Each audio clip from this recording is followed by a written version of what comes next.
le gusta mucho el libro del psicoanálisis, este libro que se llama La interpretación de los sueños.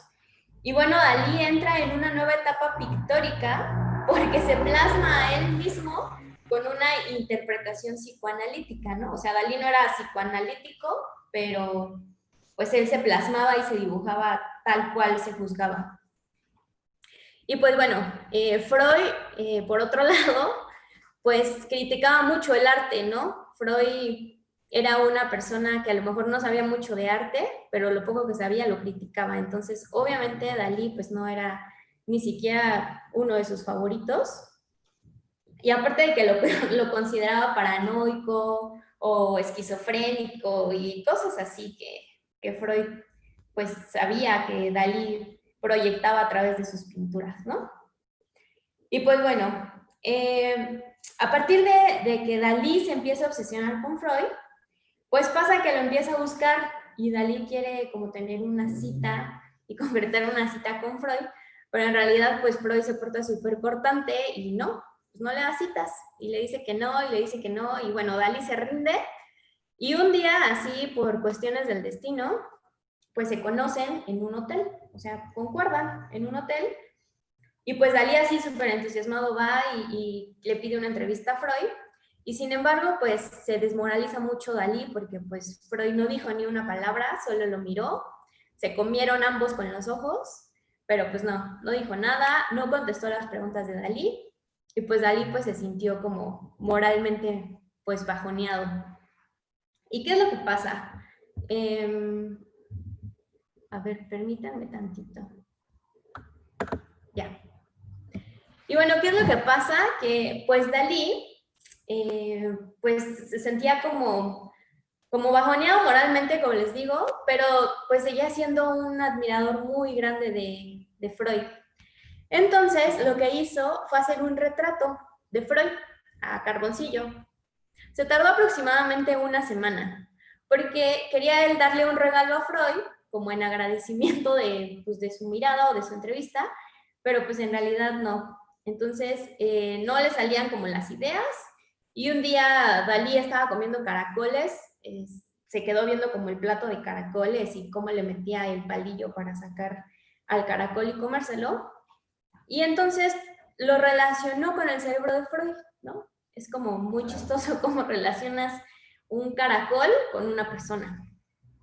Y bueno, lo dibuja al carboncillo y una vez de que lo dibuja, lo manda por correo postal y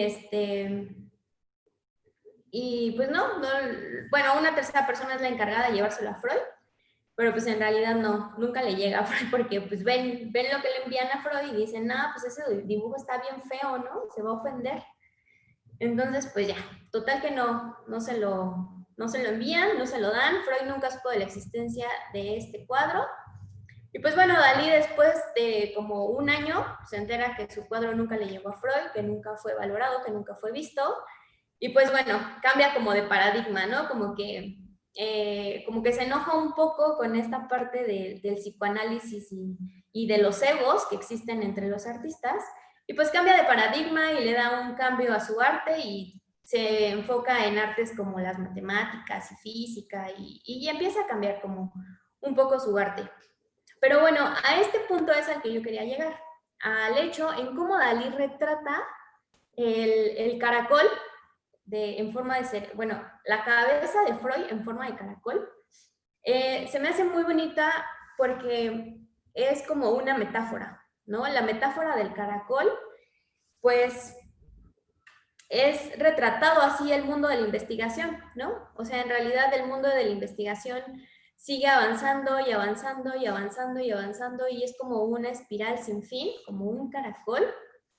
Y pues bueno, es como muy emocionante también saber la importancia que tiene un hallazgo tan pequeño, ¿no?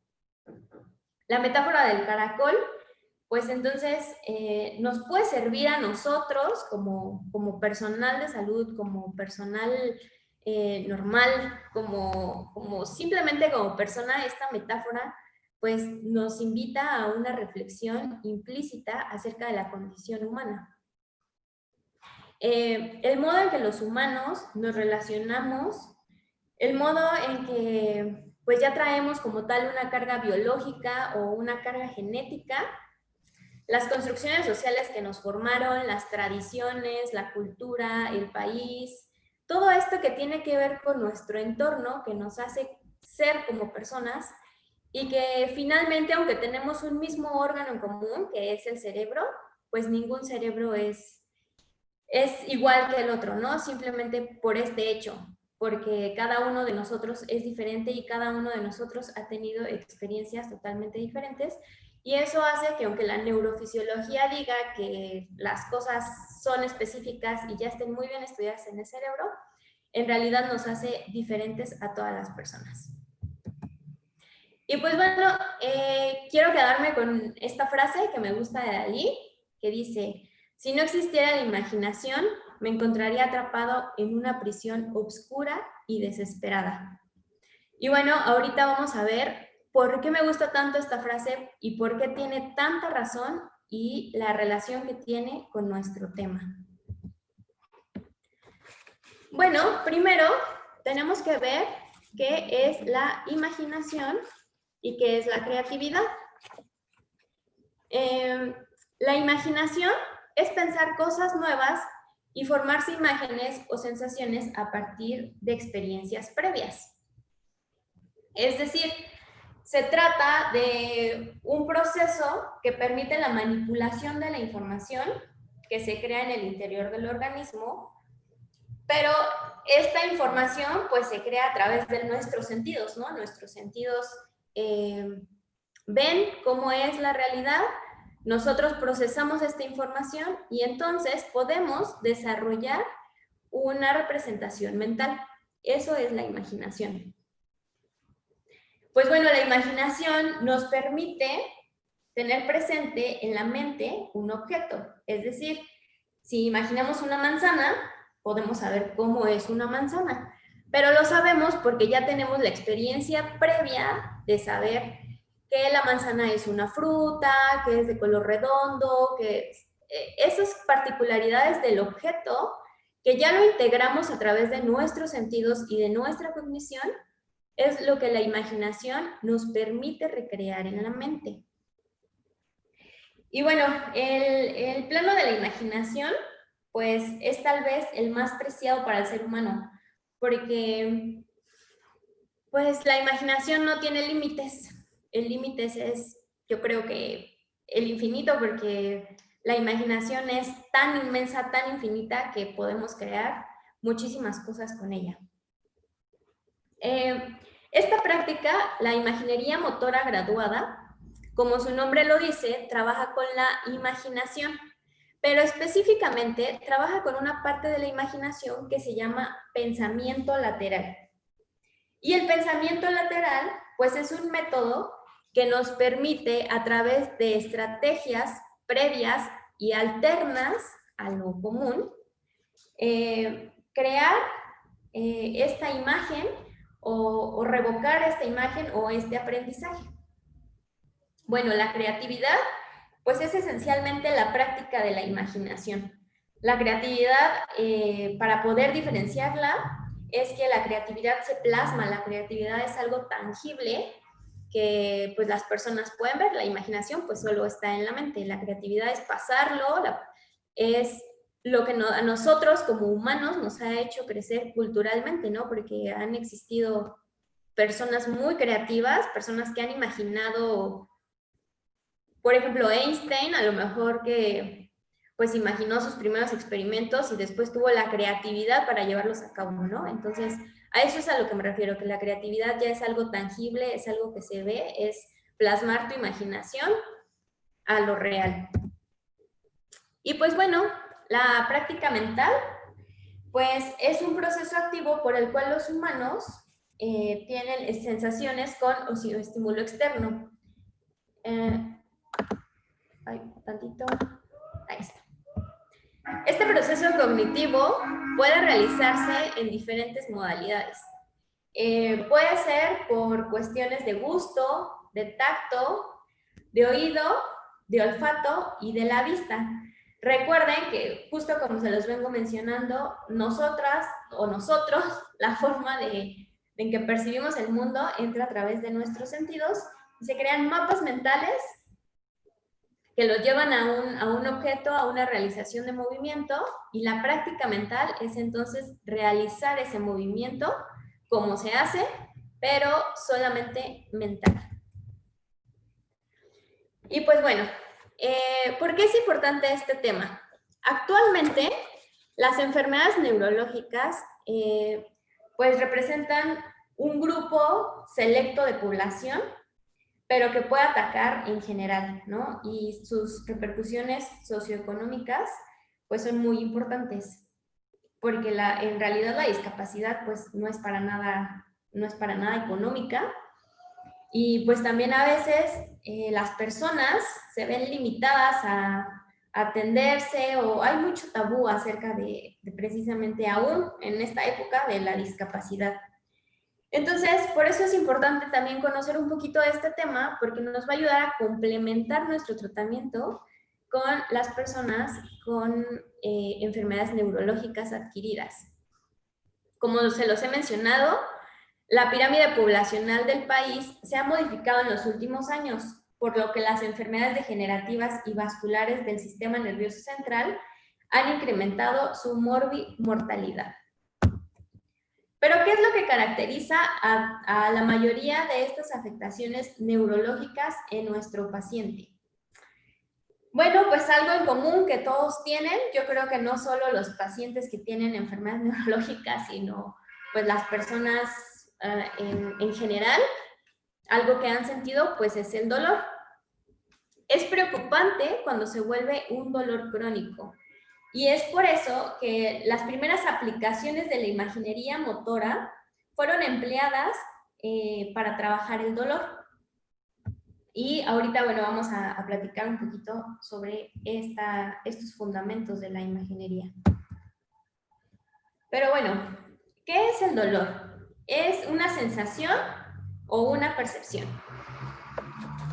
Es una pregunta que a lo mejor pues nos hemos hecho en algún momento, porque pues vemos que el dolor de las personas, por más que las hemos trabajado, no disminuye, ¿no? Ese dolor neuropático a lo mejor que presentan las personas con lesionados, o sí, con lesión medular principalmente, ¿por qué no disminuye, no? Si ya hemos trabajado con ellos a lo mejor 2 años y su dolor sigue presente, y esa sensación que te refieren es como algo ya que existe en tu paciente y que a lo mejor ya te acostumbraste y le trabajas otras cosas, pero él te sigue refiriendo al dolor. Entonces, es preciso saber si el dolor es una sensación o una percepción. Y pues bueno, para definir la sensación, en realidad hay dos definiciones genéricas, por así decirlo, en donde precisamente hoy quiero unirlas para que quede un poco más claro de cómo se vive el dolor. Uno de ellos es la sensación, en definición por la psicología, que bueno, para la psicología es una experiencia consciente que resulta de la estimulación de un canal sensorial específico al cuerpo. Esta definición pone énfasis en la palabra conciencia, porque bueno, obviamente para cualquier persona en sus cabales, pues no se puede concebir una sensación si una persona está inconsciente. Es como raro, ¿no? Pensar en una sensación en una persona inconsciente. Entonces, la conciencia es una de las principales, ¿cómo se dirá? De los principales conceptos que tiene la sensación. Pero también tenemos la definición por neurofisiología. Y bueno, esta definición es que la sensación es a través de las vías nociceptoras del dolor.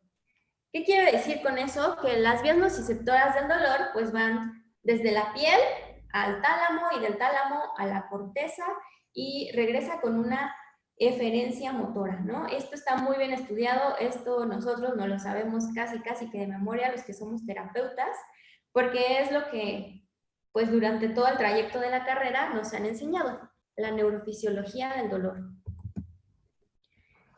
Y pues bueno, La fenomenología de la experiencia del dolor es precisamente la unión de estos dos conceptos. El mecanismo iniciado por procesos mentales, es decir, por mecanismos de conciencia, pero es evidente que también le duele, ¿no? O sea, se toca y le duele. Entonces, la nocicepción también es parte fundamental de la experiencia del dolor. Pero bueno, aquí viene algo súper importante. La identidad del dolor no está solo dada por esta sensación, ¿no? O sea, recordemos que tenemos una representación del cuerpo en el cerebro en donde si una persona o el neurocirujano te estimula, pues sentimos, ¿no? Y reaccionamos motormente. Entonces, esta sensación sí existe en el cuerpo, ya está más que estudiada, pero también existen otros enlaces que se ven afectados dentro del cerebro que tienen que ver más pues con la cultura, con el trato afectivo, con tu nivel de cognición, con tu conducta. Lo que platicábamos hace rato, que era precisamente cómo es considerado un ser completo, ¿no? Un ser completo desde su experiencia y desde su conocimiento. Y pues bueno, en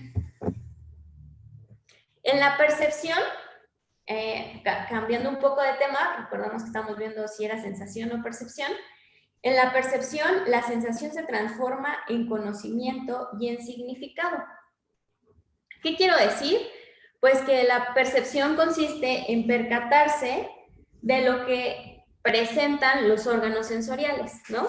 O sea, si no tenemos una percepción de lo que nos está hiriendo, es decir, si no siento la aguja, el dedo, a lo mejor un martillazo, si no tengo esa percepción del objeto reconocido en mi cuerpo, entonces la sensación no tendría conocimiento y significado. A esto es a lo que me quiero referir, que aparte de la sensación, están involucrados procesos cognitivos en la memoria, ¿no? En la memoria porque tenemos experiencia y tenemos precisamente esta relación muy íntima todas las personas con el dolor. Y pues bueno, una de las formas en las que se estudió el dolor fue a través de la neuromatriz. La neuromatriz es un conjunto de redes neuronales que procesan la información y producen modelos. Son la base de las sensaciones del cuerpo y el sentido de sí mismo. Para definir un poco a la neuromatriz, quiero decirles que es algo ya genéticamente y biológicamente estructurado. Es decir, desde que estamos nosotros en placa bilaminar dentro del vientre de nuestra mamá, la neuromatrix empieza a formarse porque viene con una carga genética. Entonces, nuestras experiencias que traemos cognitivamente, a lo mejor en el subconsciente, pueden ser por una de estas funciones de la neuromatrix, ¿no? Su carga genética y biológica con la que nacemos, más aparte se complementa con todas las experiencias y se complementa con toda la integración sensorial que nosotros podamos tener. Y bueno, la neurofirma también es un concepto que se ha estudiado para el dolor. Estos son redes de neuronas interconectadas del cerebro, cuya activación produce un resultado que la define. Por ejemplo, la neurofirma de la lumbalgia. Y es como les digo, la neuromatrix es algo con lo que ya nacemos, es algo que ya traemos formado genética y biológicamente, pero la neurofirma es algo que creamos a partir de la primer concepción del dolor. A partir del primer momento en que a ti algo te duele, lo asocias inconscientemente en todas tus sensaciones. Entonces, dependiendo de esa experiencia, es como tú vas a referir este dolor. Por otro lado, el placer y el dolor, pues, emergen de una misma zona. Y pues bueno, un tipo de neurona codifica experiencias buenas y el otro tipo de neurona codifica experiencias malas. Pero la pregunta sería aquí, ¿de qué depende que se codifique como bueno o se codifique como malo si emergen del mismo punto, si emergen del mismo núcleo y emergen de la misma neurona, ¿no? Esta es una pregunta que nos hacemos porque a algunas personas a lo mejor les pareciera placer lo que a otras les pareciera dolor. Y esto es lo que nos hace tener como a veces este choque de conocimiento acerca del dolor. Pero bueno, lo que lo define precisamente es la neuromatrix y la neurofirma de la experiencia en ese momento adquirido por el dolor. Y bueno, como les venía comentando, la imaginería motora, su principal aplicación o principalmente en lo que lo estudiaron, fue por el dolor fantasma. El dolor fantasma se da en personas que han sido amputadas de sus extremidades. En la Segunda Guerra Mundial, aproximadamente empezó a haber como este boom de personas amputadas, obviamente por obvias razones, pero se empezó a investigar porque a pesar de a lo mejor numerosas técnicas, pues seguían refiriendo dolor y dolor y dolor, ¿no? Entonces, bueno, la primera hipótesis suponía que los nervios cercanos al muñón seguían generando impulsos y su tratamiento pues era cortar las puntas de los nervios. Pero bueno, se comprobó que esto no eliminaba el dolor de las personas, ¿no? Y comúnmente estaba yo recordando que durante la carrera esto es lo que a veces se nos enseña, que precisamente por eso duele el muñón, ¿no? O por eso no es que duele el muñón, sino duele la extremidad que ya está amputada. Entonces, yo tenía la idea de que los nervios cercanos al muñón seguían generando impulsos, pero pues ahora que me he estado investigando acerca de este tema, me acabo de dar cuenta de que pues no es por eso.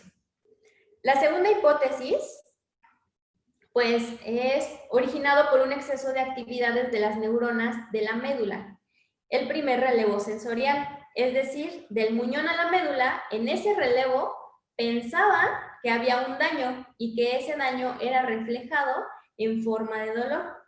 Pero bueno, esta teoría, pues, bueno, más bien esta hipótesis, pues también fue descartada porque los parapléjicos con lesión medular también presentan dolores fantasma. Bueno, la tercera hipótesis, el dolor se origina en el cerebro. El último relevo de las vías sensoriales es el tálamo y se supuso que se generaban señales autónomas y anómalas en el tálamo. Sin embargo, también se ha comprobado que en personas con daño neurológico central, como es un EBC, también han referido dolores fantasma. Entonces, no precisamente está involucrado el dolor el dolor fantasma en esta parte de la vía. La cuarta hipótesis propone que el dolor se produce en el destino final de las vías sensoriales, en la corteza sensorial, ¿no?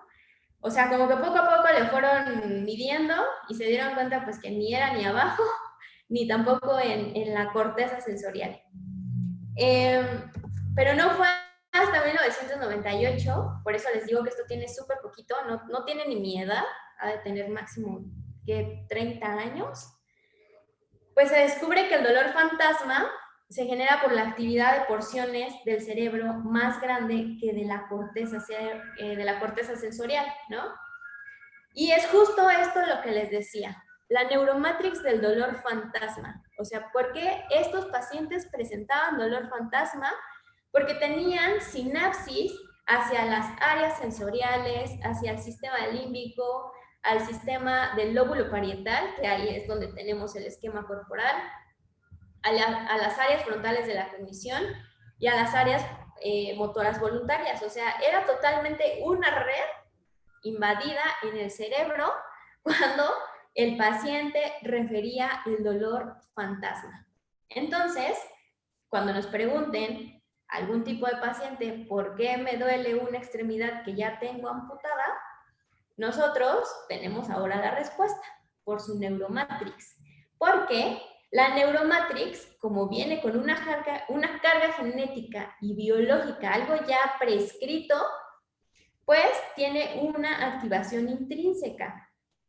Y esto nos genera una sensación consciente del esquema corporal.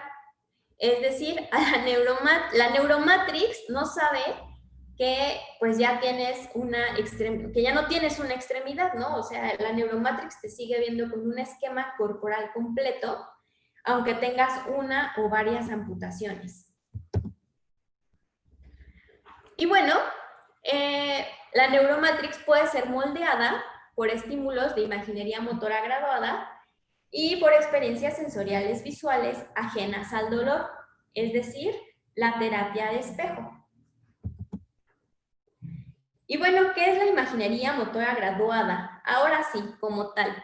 Imaginería viene de imaginación, que ya vimos qué significa imaginación, es una creación mental del objeto. Motora, porque también tiene conexión con nuestras vías motoras voluntarias. Y graduada porque es un proceso exponencial, es decir, vamos desde lo más simple hasta lo más complejo para poder erradicar el dolor o también para poder recuperar el movimiento. Y bueno, ¿qué es la imaginería motora graduada? Es un tratamiento terapéutico de nivel central. Y su objetivo es normalizar la secuencia del procesamiento central. Y bueno, este tratamiento tiene sus premisas o tiene sus bases neurofisiológicas en la plasticidad cerebral y las neuronas espejo. Entonces, el objetivo del terapeuta pues va mucho más allá de la noción de una zona corporal dolorosa. Es como se los vengo diciendo desde que iniciamos el webinar, la persona no está solo hecha por ese momento de lesión o por esa unidad, objeto de lesión, sino también por toda su experiencia adquirida a través pues, de su vida y también pues por su neuromatrix o su neurofirma ya creada, ¿no? El objetivo principal de la imaginería es trabajar la sensibilización central. ¿Pero qué es la sensibilización central? Pues bueno, es el aumento en la sensibilidad de las neuronas espinales y corticales a los estímulos sensoriales y la reorganización cortical de algunas redes cerebrales. A esta hipersensibilidad, que podríamos llamar dolorosa, hace que también algunas de nuestras redes cerebrales tengan una plasticidad que no sea tan adecuada para la integración de ese dolor. Entonces, el objetivo principal de esta técnica o de esta herramienta es precisamente trabajar la sensibilización de ese tipo de neuronas, tanto espinales como corticales. Para que quede un poquito más claro, les voy a pasar un video. Está muy cortito, pero es como un resumencito de lo que les acabo de decir.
bien. Déjenme seguir con la presentación. Ay, ahí está. Bien. Espero que hayan visto el video. Fue como un resumencito precisamente de lo que les vengo platicando, de cómo se ha trabajado esta terapia de espejo o de previamente imaginería motora graduada y sus primeras aplicaciones pues en miembros mutilantes y dolor. Ahora quiero compartir con ustedes una revisión de un artículo que es publicado en el 2017. O sea, es muy reciente, tiene apenas 3 años y se titula Efectos inmediatos de la terapia del espejo en pacientes con dolor de hombro y disminución del rango de movimiento. Como veremos, en este tipo de pacientes pues tenemos alteraciones musculoesqueléticas y alteraciones también de la sensibilidad, o sea, no solo músculo esquelético, sino una hipersensibilidad. Por lo tanto, presentan dolor. Al presentar dolor, están ellos viviendo una experiencia sensorial, pero recordemos que el dolor no es solo una experiencia sensorial periférica, sino también es una experiencia sensorial cerebral. Entonces, este tipo de pacientes con dolor, en este caso, en este artículo, con dolor de hombro, presentaban una hipervigilancia cerebral. Y pues bueno, la hipervigilancia cerebral, traducido como el momento en que el sistema nervioso central quiere protegerte del dolor, porque sabe que te va a doler, entonces como que te sobreprotege, a eso se le llama hipervigilancia cerebral. Es un reto para nosotros los terapeutas en el área de neurorehabilitación, pues porque el dolor en este tipo de pacientes pues no nos permite tener tanto una terapia activa como una terapia pasiva, porque el simple hecho de pensar en su hombro les duele. Entonces se vuelve a veces complicada la tarea en este tipo de pacientes que tienen un dolor ya crónico, un dolor totalmente muy interiorizado, muy concientizado y nos bloquean un poco la terapia. La hipervigilancia, como les mencionaba, que es como esta forma en que el cerebro nos protege del dolor, es lo que también les estaba ya diciendo que era la sensibilización central y que es el principal objetivo de la imaginería motora graduada. El motivo de estudio de este artículo que estamos revisando fue el síndrome del dolor regional complejo, el dolor lumbar crónico y la sintomatología del recorrido articular en el dolor de hombro. Fue medido en 69 pacientes. Estos pacientes tuvieron obviamente características en común, los cuales fueron el dolor, la catástrofe del dolor, es decir, lo que les contaba que es como ya una interiorización del dolor muy consciente, la kinesiofobia, que les daba miedo moverse, o sea, de verdad tienen pánico a moverse, tienen pánico a que les muevas la extremidad, y por obvias razones por las que no se mueve, pues tiene una disminución en los arcos de movimiento. Las intervenciones que se utilizaron en este artículo con este tipo de pacientes, pues fueron ejercicios de imaginería motora graduada, ejercicios de práctica mental y ejercicios de terapia de espejo. Y bueno, en conclusión, hay unas mejoras estadísticamente significativas en el dolor, la catastroficación del dolor y la kinesiofobia.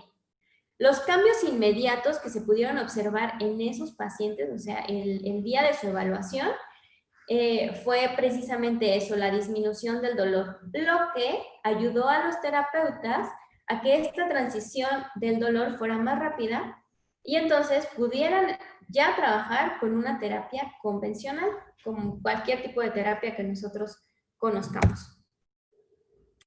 Y pues bueno, el proceso es básicamente ese. En primer lugar, trabajar la sensibilización central, que es la imaginería motora graduada. Y la importancia de trabajar por esto es porque estás trabajando efectivamente en los núcleos involucrados del dolor de tu paciente. Estás trabajando sobre su neuromatrix y la está reestructurando para que ahora guarde como esta nueva información, esta nueva integración de lo que es una extremidad sin dolor. En segundo lugar, tenemos la práctica mental. La práctica mental es llevar a cabo los movimientos por medio de la mente, ¿no? O sea, imaginar que me muevo y después realizar el movimiento que estoy imaginando. Es complementar la imaginación con la práctica. A eso se le llama práctica mental. Y como tercer lugar, pues bueno, tenemos la terapia espejo. La terapia espejo, que es engañar básicamente al cerebro de que la extremidad que no sufre de dolor, pues está sana, ¿no? Entonces es como un poco de engaño, pero pues esto se va a ir viendo poco a poco en un curso al que los quiero invitar. Se llama Terapia Espejo y es un curso que también estoy haciendo con el Colegio de Profesionales de la Salud. Este curso, el que les acabo de dar, es una introducción a lo que viene siendo el curso. Va a ser llevado a cabo de 5 módulos, en donde podemos ver pues, la fisiología cerebral, qué es la imaginería motora graduada, el tratamiento de terapia de espejo, y en qué pacientes con daños neurológicos adquiridos nosotros podemos poner esta herramienta en práctica para mejorar nuestro desempeño como terapeutas. Pues bueno, aquí un poco de la bibliografía de donde saqué la información. Y pues muchas gracias por su asistencia. Este es un momento para preguntas, para experiencias, si me quieren contar algo, no sé, tenemos 4 minutitos.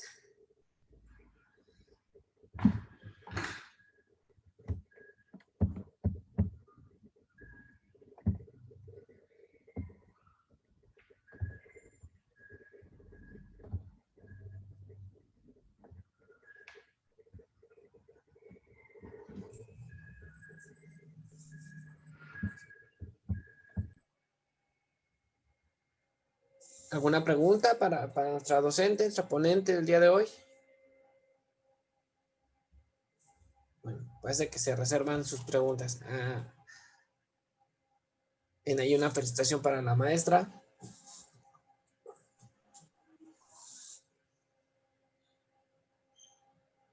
Muy bien. Bueno, pues muchas gracias, maestra, por esta excelente y muy interesante ponencia. Como bien ya dijo, es la parte introductoria a un curso que tendremos aquí en el Colegio Profesional de Salud de la Ciudad de México. Lo tendremos en el mes de noviembre. Están cordialmente invitados a inscribirse. En las próximas semanas se estará publicando por la información sobre este curso para que puedan inscribirse y solicitar también previamente pues informes. Ahí teníamos compartida con la maestra las redes sociales del colegio. Nos pueden seguir en Instagram, en Facebook, en Twitter, en canal de YouTube también ya tenemos. Nos pueden seguir para que estén en la página web también, para que estén al tanto de nuestros siguientes webinars y también de los cursos que la maestra Ruth tendrá como a su cargo dentro de este colegio. Nuevamente, pues agradezco mucho su compañía en este webinar. Les invitamos a los siguientes. Visiten la página web en el área de rehabilitación. Ahí tendremos también la publicación de todos sus cursos, así como de futuros webinars que tengamos con la maestra Victoria. ¿Algo más, maestra, antes de despedirnos por el día de hoy? Bueno, solo quisiera invitarlos a que sigan este ciclo de webinars. Dentro de 8 días también una compañera de terapia física se va a presentar. Espero que la sigan. Ella va a exponer un poco de agentes físicos. Entonces también va a estar muy interesante ese tema. Por favor, no se lo pierdan dentro de 8 días. Me parece que es a la misma hora. Entonces, pues ya estaré compartiendo también la liga con ustedes para que tomen esta clase, que también nos va a ayudar a muchos como terapeutas. Gracias. Muy bien, muchas gracias, maestra. Muchas gracias a todos. Tengan excelente fin de semana. Nos estamos escuchando, viendo, si así gustan, la próxima semana. Saludos a todos. Gracias, Armando. Nos vemos. Luego. Gracias. Gracias. Gracias, hasta luego. Gracias.